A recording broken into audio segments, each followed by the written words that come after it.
Hello, welcome to Saints Live. I'm Kenzie Benali. And I'm Steve Forbes. And tonight, Southampton take on Newcastle under the lights at St Mary's. And a win there this evening would see them move into the top of the Premier League table. But there are a number of injury concerns for Ralph's men. Yeah, that's right, Kenzie. The treatment tables at Staplewood are looking a little full. But joining us injury-free are Dean Hammond and Adam Leitch. Gentlemen, how's your week been, and are you a little bit excited to maybe be going top of the table tonight? Hi guys, week's been really good actually, and yes, very excited at the potential of Southampton going to the top of the Premier League. Amazing achievement, and hopefully, fingers crossed, that can happen tonight.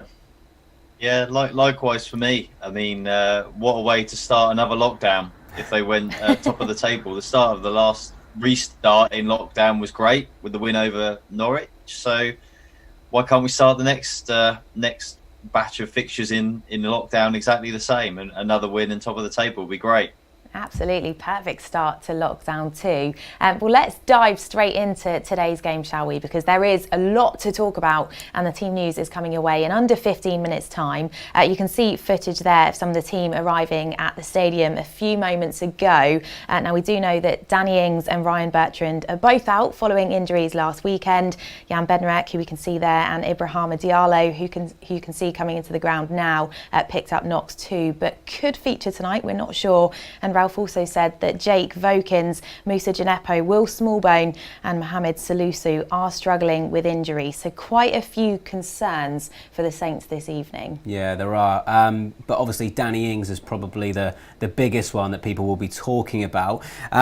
This one's probably to both of you guys. Who do you see replacing Danny? Because you've got Shane Long and Michael Obafemi and maybe like-for-like replacements. You've then got Dan and Lundalu, who's been on the bench a lot recently. Or could potentially Nathan Redmond or Theo Walcott play further up top? Adam, let's come to you first. Well, it's a big decision. I mean, Danny's obviously a huge miss. It's a real shame he's got to have that surgery when he's in such fine form. But I guess there's a funny part of me that was also relieved to see the news that it wasn't worse, because you know he's obviously had problems with his knees, and given how key he is for Saints, 4 to 5 weeks, if that is what it ends up being, kind of isn't the end of the world, especially when you've got that international break coming up.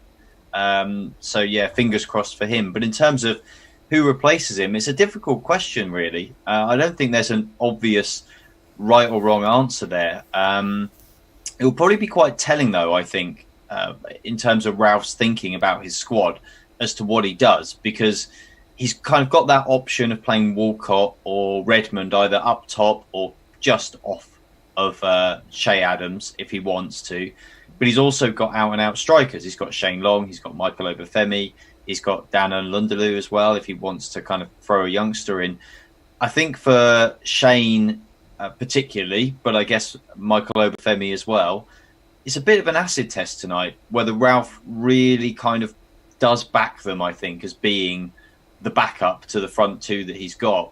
And I think it will be a big night for them when they find out whether they're in the team or not, because if they're not, it doesn't send out a particularly encouraging signal to those guys, I would suggest. If a striker's injured and he picks a player who's been playing deeper instead of you, that said, we know, particularly with Walcott playing up front, the quality he can offer. And so I would understand why Ralph would be tempted. But for me personally, given that there are so many injury doubts and injury worries in the team tonight, and the team has been so good, I'd be looking to make as few changes as I possibly could, really, and not move too many people around if I could help it. You want to keep the team as steady as you can. So yeah, but I think it's a big call for Ralph tonight, and it's a big night for those guys mentioned as well. And what about yourself, Dean? Who would you pick to fill Danny's boots? Well, I agree with what Adam says. First of all, good news that it's only 4, 5, 6 weeks for Danny Ings, and that's good for the club because he's such an influential player and he's had a brilliant start to the season. But I would think, if I'm honest, I think Theo Walcott would have had a word with the manager, would have spoke with the manager, if I'm honest. I think he's been crying out his whole career to play centrally. I think that's where he wants to play, particularly in a game like tonight where It will need clever movement. It will need good timing of the movement because Newcastle are going to play very, very deep. So I think Walcott would be my number one selection, just because he's probably the most familiar or similar to what Danny Ings is as a player. But then also there's you could say that Shane Long would be a good option because he's so good in the air, and there's going to be opportunities to cross the ball tonight from deep, from wide, and he's good at attacking the ball. So there's some options, which is brilliant for the club. There's competition for places, but like Adam said, it will be a test, and a lot of players will be far more aware of their position within the football club once the manager makes his decision. And I think during this period of Danny Ings being injured, it may change. The partnerships up front may change for different games, and the manager may just select an individual player for each game to cope with different tactics, different approaches to different opposition. But tonight, personally, I think I would go with Theo Walcott, and I think he would be happy to play centrally as well. Well, we'll find out in under 10 minutes' time who Ralph has chosen to replace Danny Ings this evening. But Dean, coming to you again, what does it do to a side when your talisman forward is missing? Because, you know, you would have played lots of games, I'm sure, without Ricky Lambert, for example. Does it change things mentally as well as tactically? I think both, to be honest. I think mentally it's difficult because your talisman is out. Your go-to person that scores your goals, is your winner, is the main focal point of your team. If they're not in, the team can really have an effect in preparation and on the game day, especially if things are going against you within the game. But tactically as well, for instance, Ricky Lambert, obviously excellent player, but we wouldn't be able to go quite as direct if Ricky wasn't playing, and we had a different partnership up front. So it does affect you. I remember a time when we played Nottingham Forest away, very similar to this game actually. I remember Dan Harding playing right back, who's left-footed. I remember Aaron Martin coming into the team. Jack Cork had to play right side of midfield. We had David Connolly and Goody de Prado up front. So the team was very, very disjointed, but it can galvanise you. I remember before the game knowing that it was an important game, and we actually got a really good result that day and won the game. So it can work both ways. If the team would have known during the week what was going on, that Danny wasn't going to play, so they would have had a lot of time to prepare for the game. The manager would have made the players aware. So tactically, they'll be fine. And it gives someone else an opportunity to come into the team and state their claim. But it can affect them. So it will be very interesting to see what happens. Yeah, I suppose the other big question mark is over left back. Ryan Bertrand's definitely out, and Jake Vokins could well be too. That leaves no recognised left backs in the team. Adam, what are the options here? Well, I mean, there's a lot of options, but I'd suggest none of them are ideal. If Jake Vokins is fit, should happen to be fit, then 100% he should play. You know, if he is the recognised reserve, you can't change that now, I don't think, whether you're comfortable or not. But work on the assumption he isn't fit to play, which seems more likely.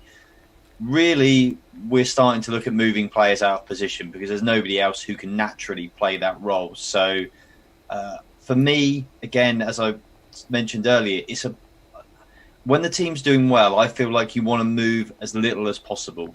So I'm hesitant to say, well, Kyle Walker-Peters can play there, let's switch him, because then you've got to put somebody else in his position where he's been playing very well, which could potentially weaken that role, and you've already weakened the left-back role. You've got a question mark over a centre-half, and suddenly you've got 3 out of 4 of your defenders playing in unfamiliar positions or coming back into a team for the first time in a while to start a game. So it's difficult. It's a hard one. I mean, in the fullback options, you've got Kyle Walker-Peters, you've got Jan Valery. They've also got a young Kane Ramsey still at the club as well. They've got centre halves they could possibly move, but again, you don't really want to disrupt the partnerships they've got. We've seen Jack Stevens play at fullback. We've even seen Vestergaard briefly play at fullback as well. So there are things they can do, but most of those guys are playing on the right. So that would be playing on the right to move Kyle Walker-Peters to the left. So there are plenty of options, and that's before you think about changing formation. But I think that probably is the last thing that Ralph will want to do. Probably the last thing he should do, given how well they're playing. So a lot of options there, but I don't think when you analyse them all, there's not one that jumps out as being the absolute obvious go-to. But for me, just because of the amount of change they've got in the team, I would probably personally be looking to change it as little as possible and say, if you have to play one guy out of position to cover, play one guy out of position. Don't start mucking around too much with it. Dean, what would you like to see Ralph do if Jake Vokins isn't available at left back? Well, like Adam said, it's difficult. There's no really recognised person to come in. I really hope that Jake is fit, because this is where a younger player gets their opportunity. Senior players are injured or suspended, and a younger player can come in and stake their claim and really get their career going at the football club. So I really hope he is fit and he can play. But if he's not, it's a really difficult one, because I agree with Adam. We're saying you want to change as little as you can. You don't want to disrupt the team as too much, because they're playing so well. They've got such a rhythm going. There's good relationships and partnerships all around the team. But also, if you bring a fresh face into the team that's going to play in a new position or a different position, you also want them to be able to play in a more familiar position. So, for instance, if you brought Jack Stevens in, you wouldn't want him playing left back. You'd rather he was playing right back, and you'd move Walker Peters to left back, because he's match fit and he's used to playing week in and week out. But he is playing so well at right back. Do you then put Walker Peters at left back and you put James Ward-Prowse at right back potentially, because he can play there, but then he's playing so well in midfield? But Diallo's come into the football club. It could be an opportunity for him to play. So I'm probably not answering your question, Kenzie, to be honest. Who would I play there? But I'm trying to go through some scenarios.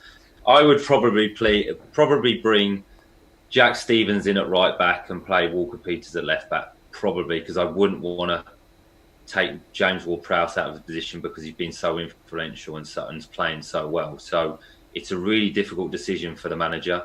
But like I always say, it's going to give someone an opportunity, and it's their chance to take it. So good luck to whoever plays, and hopefully it pans out very well for them. Yeah, thanks, Dean. We will be getting that team news in about 2.5 minutes' time. But before we do, let's hear what manager Ralph Hasenhüttl had to say on the team earlier in the week. I think in the offensive positions, we have a lot of alternatives. There are some young lads also showing up. We have a few guys waiting for coming back in the team, Reddy, Longy. So there are opportunities there for me, definitely.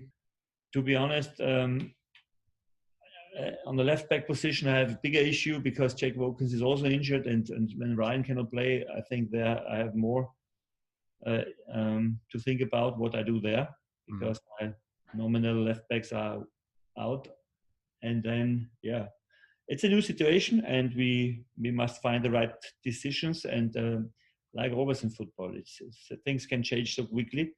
And this is the energy we use now in the next 48 hours to find the best squad to compete against a strong side. And this is the work we have to do now. Yeah, poor Ralph certainly has had a tough situation picking his team for this week, and we will find out which team he has gone with in just under 2 minutes' time. Lots of you speculating online as to what team you'd like to see face Newcastle today. Chris has got in touch on YouTube. Hello to you. He says Walcott and Adams up front. Saints to win 3-1. Another James Ward-Prowse free kick stunner. Ethan Ling, hello. He says, come on you Saints. He's also going for a 3-1 win to Southampton this evening. Adam Hurd has also got in touch. He thinks the Saints will keep a clean sheet. He's going for a 1-0 Saints win tonight. He thinks Shea will get the goal, and he says, come on you Saints. The Saints number 1 on YouTube has said 3-1 again. 3 people predicting that scoreline now. Shea to score first on 12 minutes. Come on you Saints. Nathan, hello to you. He's on Facebook. He says, top of the league, here we come. Yeah, that certainly is an exciting prospect, isn't it? Ainsley's also messaged us. You're on Facebook. Hello to you. He says, come on you Saints, top of the table beckons. So lots of people very excited about that prospect, and just about time for one more before we can break that team news to you. Carol has sent us in a message. She says, win it for Danny. Yes, it is such a shame that Danny won't be featuring tonight, but the question on everyone's lips has been who will come into the side. Well, let's take a look at that Saints team in full now. There it is on your screens. In goal we have Alex McCarthy. The back 4, Yannick Vestergaard, Jack Stephens, Kyle Walker-Peters and Jan Bednarek. In what positions they will line up, we're not quite sure, but we will find out, of course, when the game gets underway. In the midfield, our captain, James Ward-Prowse, alongside him, Oriol Romeu and Stuart Armstrong and Moussa Djenepo also start and playing at the top. Che Adams is with Theo Walcott. So quite a few potential surprises in there for that team. And then the Southampton substitutes: Fraser Forster, Kane Ramsey, Ibrahima Diallo, Nathan Teller, Nathan Redmond, Shane Long and Dan Nlundulu. So let's come to you, Adam, for initial reaction on that. Dean did say he assumed that Theo Walcott would play up front alongside Shea, but what do you make of that starting 11? Yeah, well, Dean was pretty spot on, really. I mean, I suppose Djenepo coming in was a bit of a surprise. That is a little bit of a shock. Ralph has obviously played down his chances this week of being involved, so it's a pleasant surprise that he's ready to play, and not just ready to play, but actually fit enough to start, which is really nice to see. And also relief he's not coming in at left back, because I seem to remember that happening at Brighton when Saints were last short of a left back, and it didn't go too well until he moved him up front. Walcott up front, yeah, you can't really grumble. From an outsider, I suspect Shane Long might be grumbling a bit more. Michael Obafemi hasn't even made the bench, which is in these circumstances are interesting, even though Saints are packed with attacking options on the bench, and there are some great options. Obviously, he's gone with a couple of other young players, even more inexperienced than Obafemi. So, I mean, that's a pretty clear message to him, I think, from Ralph. And then at the back, I mean, it's not entirely clear exactly how that four will line up, but it is good to see that Bednarek made it. I would suggest that it looks most like, again, Dean's suggestion is correct, you would think. You would want to change the centre-halves if you could possibly help it. So, so you play probably Stephens at right back and Walker-Peters at left back. But, I mean, we have to wait and see how they line up on the pitch, I guess, in terms of what Ralph is actually doing with that. But still an exciting team. They've got every chance still, this team, even with the changes. I think the disruption probably hasn't been as great as it could have been, but this team is chocked full of quality. Ings going out, big blow, but when you've got Walcott up there as well, and the options that Ralph has got, still feel pretty confident. Yeah, Dean, we probably don't even have to come to you because you got it spot on, but what's your reaction to Ralph's picks? Well, I'm just sitting here considering whether he would actually change the shape. But I don't think he will. I think the players know the formation. They know the philosophy of the club now. They know the structure. So realistically, I don't think the manager will change the shape. I think he's picked the right team. Djenepo coming in, I didn't see happening. But I'm going to kind of change my opinion a little bit. I think Jack Stephens will actually play left back now because Djenepo's come in. So Kyle Walker-Peters will bomb up and down the wing like he does as an overlapping fullback. And I think Jack Stephens will just be very defensive-minded as a fullback because Djenepo's come in. He'll have more of a licence potentially not to... He'll still have to do his defensive duties, but may not have to track so much because Jack won't overlap and support him so much. So I think the personnel I had a good guess at and got lucky at, but I think Jack Stephens may potentially play left back now, and Walker-Peters will continue playing right back, keeping that partnership and growing relationship with Stuart Armstrong. So it's a strong team. It's a good team. I think the manager's made some good selections. And on consideration, I don't think he'll change the shape. So, yeah, still, like Adam said, a really strong team, an attacking team that can cause Newcastle lots and lots of problems. Yeah, sticking with chatting about the defence, Adam, only James Ward-Prowse played more minutes than Jan Bednarek last season. How good is it that he still is in the squad tonight and hasn't missed out? Yeah, well, it's great news for Saints, for sure. I mean, Jan Bednarek's an interesting player, really, because he's one that's... Saints signed for very little money. I think it was only 5 million they paid for him, which in the context of the player he's become is absolute bargain.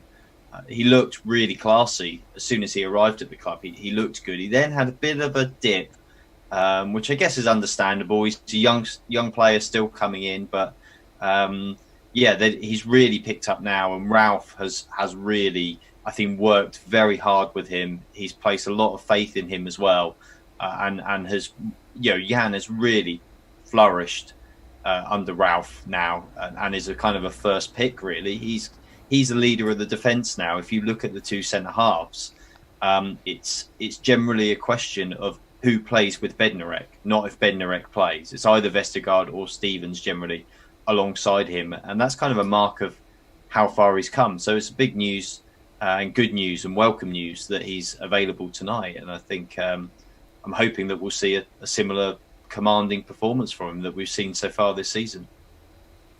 So Dean, coming to you with the back line then, you anticipated Jack would start at left back. How do you think that will kind of work? How do you think he'll be feeling going into tonight's game if that is the case?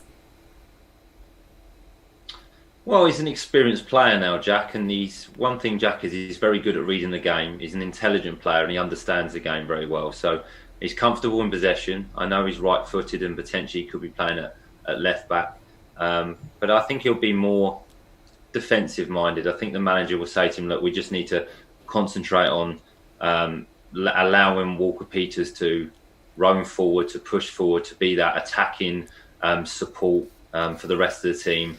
And maybe the back three then will just stay in position and be the protection for Southampton, and which then may allow the two central midfielders to be a little bit more attacking wise, because the three centre halves can stay in position and won't get out of shape. So Jack will be fine with that. He's a good player. Again, he's been out of the team for a little while, so he'll be keen to get back in and play some minutes and put a good performance in and try and stake a claim back within the starting 11. So no, he'll be okay, and I'm sure he's played there many times in training and practice games and during his younger days, so he'll be aware of that, and they would have had a chance to work on what they're going to do during the week tactically.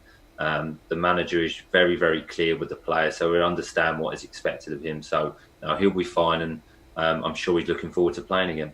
Yeah, I'm sure he is. And Ralph's named that front four of Stuart Armstrong, Moussa Djenepo, Shea Adams and Theo Walcott. Adam, what are you expecting that dynamic to be like, and how good is it to have Djenepo also back in the team? Yeah, great to have him back. He offers something that none of the others really do. When he's on, it's a really unpredictable element to Saints' play. It really does. He can scare defences for sure with the pace he's got. He's not afraid to be very direct when he runs with the ball, and I think that's really important. That's when he's on. We have seen a lot of fluctuation from him, and getting consistency both in terms of getting out on the pitch and then translating that into performances has been difficult. But when you look at the front four, there's a really interesting dynamic there, and you've got the front two. Adams, we've seen what he's done alongside Ings. Interesting tonight, he's obviously got to lead the line a little bit more, take a little bit more responsibility this evening. Though Walcott is a highly experienced player, obviously, and very comfortable in that role, it is Shea who is the out-and-out striker. He's the one who's been playing it up there every week. He just needs to kind of carry that burden a little bit more in what might be quite a physical game this evening, I suspect. Theo will probably try and play off of him, I would think.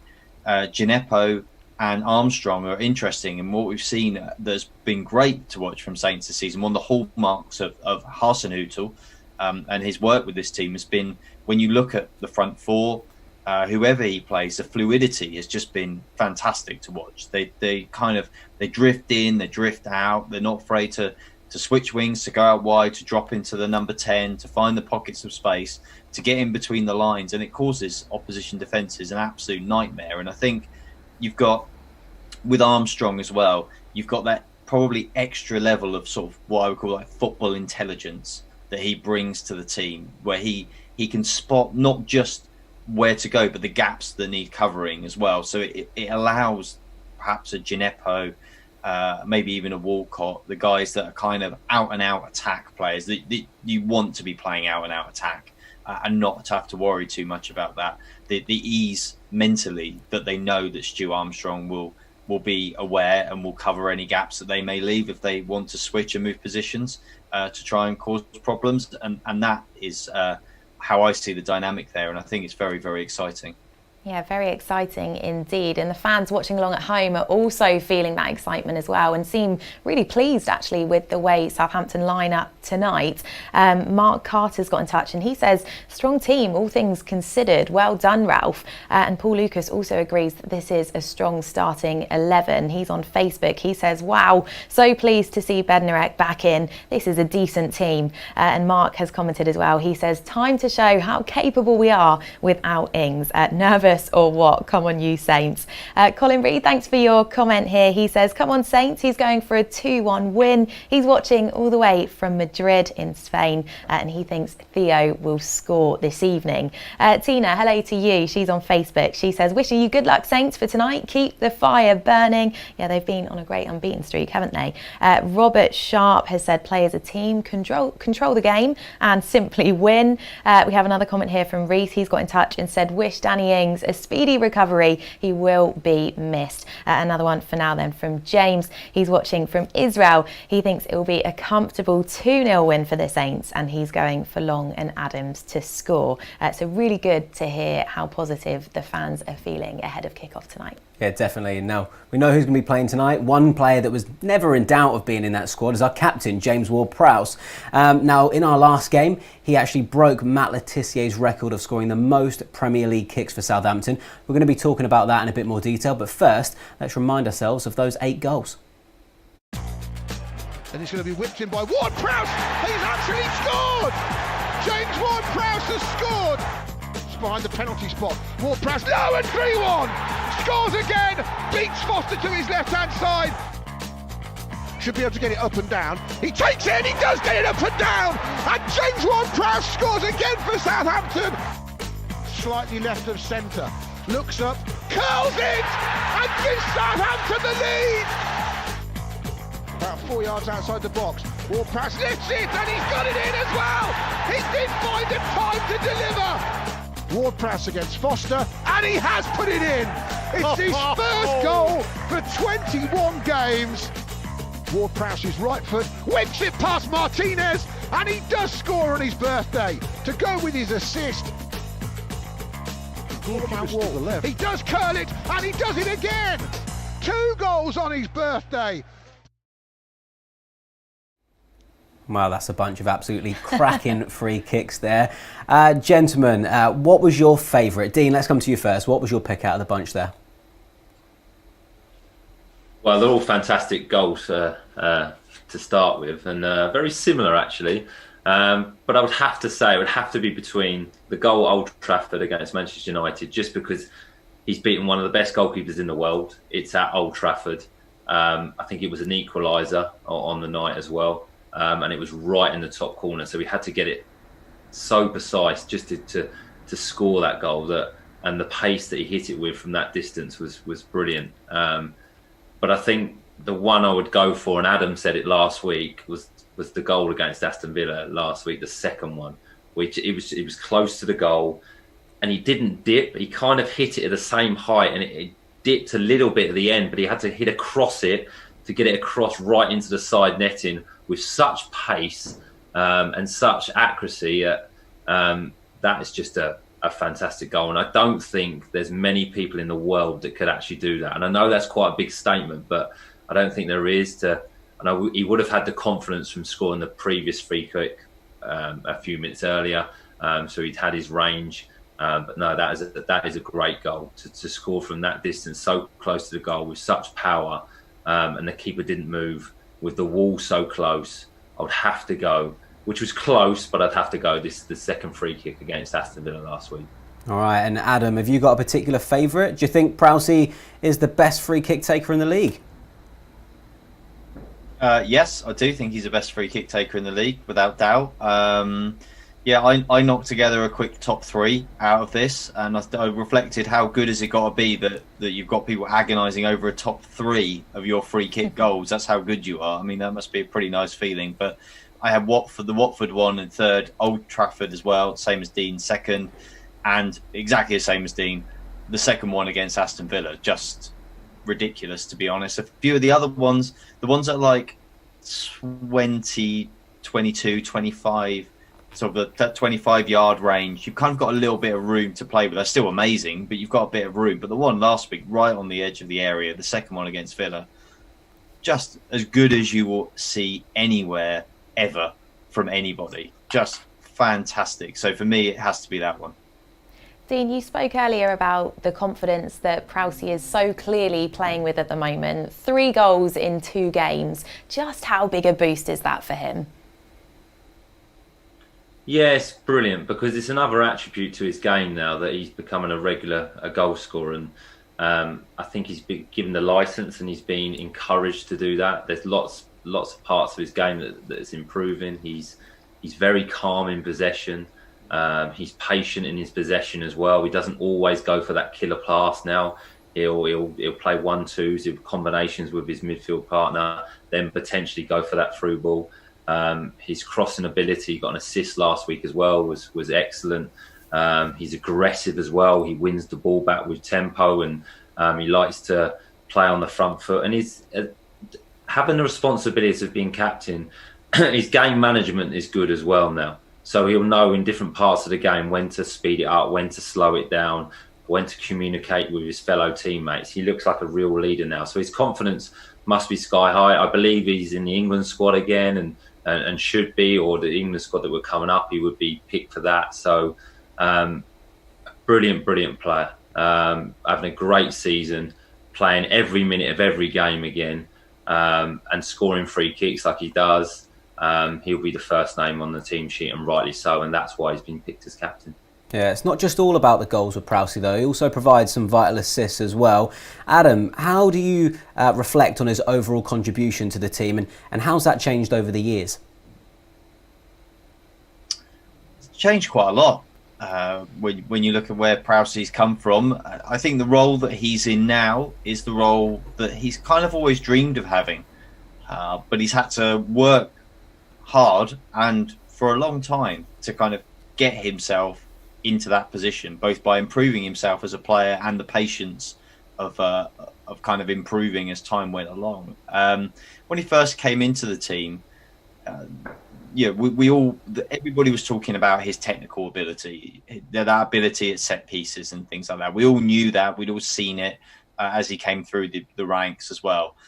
But I think people thought of him initially as the kind of guy that was going to be a bit of a rerun of a David Beckham, stuck out on the right wing, basically pinging in these technically perfect crosses into the box, and then the set pieces, which is kind of the role that Beckham played so successfully, so brilliantly for so long. But the truth is, football nowadays isn't really played like that in the Premier League. You don't really have the big target men. You don't just get the ball out to the right wing and whip it into the box time and again. That's just not how the Premier League has developed. And the defences are so good now that those kind of tactics just are a bit of a bygone era now. So for Prowse, it's been kind of finding another role. He's never been a number 10 for me, but also he's never really been kind of a wide player in a front, in a 3 off of a front 1 or in the 4. That deeper role has always been, if he was going to cement his place in the team anywhere, and particularly at Saints, has always been where he would eventually have to end up to play regularly, week in and week out. It's a testament to him, really, I think, that he's worked so hard for so many years to achieve that. And now everything all that hard work is paying off for him. He's getting all his dues now, both at club and for country. And I think it's thoroughly well deserved. It certainly is. Well, from James Ward-Prowse then to you, the fans, lots of you are getting in touch with us from all over the globe, actually. Keith Denford's got in touch all the way from California. He's tuning in to Saints Live this evening with his 7-year-old son, Dylan. Thank you so much for your company, guys. Hello to you across the pond. And they say, come on, you Reds. Michael is joining us from Australia. He says, g'day. He's going for a 2-1 win to the Saints. And he says, come on, boys. wasn't going to attempt the Australian accent there. John Kelly, hello. He's watching all the way from Japan. Wow, thanks for your company. He says, come on Saints, get the win. He's going for a 2-1 win to the Saints tonight. We have a comment here from Chris Razzle. He says, good team in the circumstances. Theo to score. Come on, you Reds. Andrew Derman, good evening. He says, Ralph to spring a surprise by playing a back three. Well, you never know. And we've got a comment here as well from Crayson. He says, it is a good team, just need to overrun and outfight Newcastle. We have more quality up front though, I think. And a final one for now from Laurie. Saints to win 4-1. Fingers crossed, no more injuries. So the Saints fans are predicting big wins this evening, despite the number of injuries we have within the side. Yeah, definitely fingers crossed for no more. No. So it is time to focus on tonight's fixture against Newcastle. A win would see Southampton go top of the Premier League for the first time ever. Now, Dean, this is kind of a three-pronged question. Will that be a massive incentive to the players? Will they even be chatting about it? Or at this stage of the season, is it really relevant? Good question. I don't think at this stage of the season it's massively relevant. 100% the players will be talking about it because it's such a huge achievement. And is it a massive incentive? Yes. I mean, if I was in that dressing room and I was playing, I'd want to be at the top of the Premier League because that's what every player wants to try and achieve, to try and be the best footballer they can be, and getting as high in the Premier League as they possibly can. So I think it's a really, really big incentive. And I think even the manager might mention it because it's a big motivation, you know, to finish the game tonight and be top of the Premier League going into the weekend. How would that make you feel as a player, as a club, as fans? It would be huge as Southampton supporters, players, that Southampton are top of the Premier League. And like you said, it'd be the first time ever. Yeah, I mean, the players will mention it. It may not be loud conversations, but I think it would be whispers. And I think training would have been at a very high tempo this week because they would have been motivated about it. Playing on a Friday night under the lights to get 3 points against Newcastle. I don't think they'll ever have a better opportunity to go top of the league in a fixture playing against Newcastle. And that's no disrespect to Newcastle, but I think they will come for a point and they're a defensive team. So I think there'll be a real buzz in that dressing room before the game. Yeah, it's definitely hard not to feel excited about it, isn't it, Adam? Because Southampton haven't sat top of the English football pyramid since September 1988. So how nice will it be for fans to enjoy that moment, even if it is just until tomorrow? Oh, it will be amazing. It'll be absolutely fantastic. And it's obviously, it's horrible if it happens that in a way there's nobody there to celebrate it in the stadiums or out in the city, but I'm pretty sure there might be a few beers or bottles of wine or maybe even something fizzy in the fridge tonight. Quite a lot of households for Saints fans are hoping to pop open something nice at 10 o'clock tonight and celebrate the start of their weekend in quite some style. It would just be an amazing moment, a great moment for the club. This isn't, it is early in the season, and we're not saying, neither Dean or I or any of us are saying Saints are at this point in time genuine title contenders. That's a long way down the road for anything like that. But this isn't one or two games. They have played. They would have played a decent number of games still. So to have got to the top of the league, and no matter how long it lasts, it's a brilliant achievement. It's a fantastic thing to do. I guess the nice thing for the players tonight is they've got nothing to lose, really. It's not a high pressure moment for them to be top of the league. It's just something that would be a great thing to do and an amazing thing to achieve. So yeah, I think I hope for them they do it, but I hope even more for the supporters they do it. They're such great supporters, Saints fans, such a loyal bunch. Yes, they have the Premier League a lot of the time, but there's not a lot of other glory a lot of the time being a Saints fan. So enjoy it while you can, and I really, really hope that tonight we'll be looking at that league table and they'll be number one. Yeah, it would be amazing. Really would. But it's not an easy fixture, and Newcastle only sit behind Southampton by 2 points. Dean, what have you made for the start of the season that Newcastle have made? Well, they've had a solid start. I'd call Newcastle an experienced, solid Premier League team now. They're not majorly exciting. They've got experienced Premier League players. So for them, they've started the season pretty well, really, under Steve Bruce. And I like Steve Bruce as a manager. I think they've had 3 wins, 2 draws and 2 losses. Defensively, they're pretty strong. And they'll make it difficult for Southampton tonight. They'll kind of give up possession of the football. They won't mind Southampton playing in front of them and defend not quite on their own 18-yard box, but not too much further forward.